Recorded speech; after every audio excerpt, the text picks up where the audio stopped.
right? Like, Like like, I'm a moment of truth. Moment of truth. I gotta mhm. admit, when I voted for straight Democrats with the exception of one office.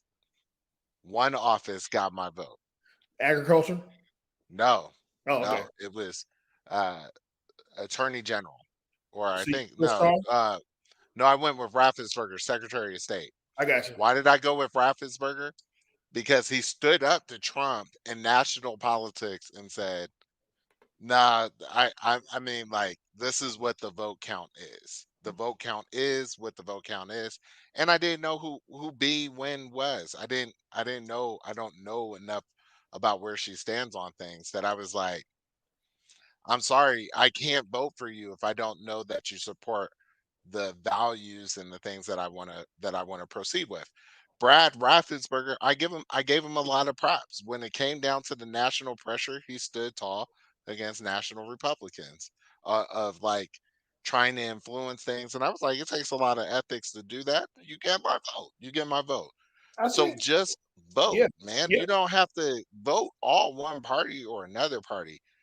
Research the candidates, look who best represents you and the things you stand for, and make your voice heard. You know what I mean? I don't think any of this was ever meant when people sat down and developed this system of voting in your leadership or voting in your. I don't think it was ever intended for you to vote straight down a party line because there's no Right. way for you to say that I agree and or disagree with everything One party. everybody says Right. all the time.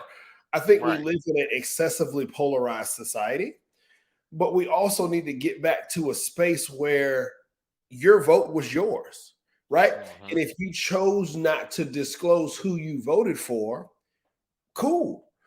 And if you choose to disclose who you voted for, cool. Like, Right. like I Do don't your have thing. to agree with your politics for us to be civil Right. and humane towards each other. I think that's what Barack Obese was talking about. Man, that dude still got it. And when he gave a speech in Philly, I think Saturday or Sunday, and that was the main crux of his message. It's like, yo, like you ain't got to agree to be civil, but we got to Right. get this evil discourse out of our politics and get back to just supporting who you think is most fit to run for office. That also then assumes that both parties are putting their best foot forward Right. and Like I saying, think there's this idea that there is one truth that is either right or wrong. Right. And that's what you are subscribing to with your vote. That's too that's a false dichotomy, right? It's just not that way. There is relative truth for what makes sense for your family. To say that my life is equal to a farmer in middle town Georgia, that's just not, we don't have the same things. We can agree to disagree on what makes more sense for our livelihoods, right?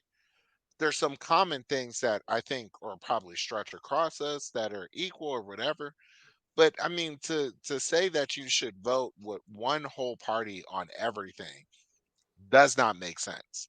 it doesn't You make need sense. to research these candidates and figure out who best represents you and that your vote matters, right?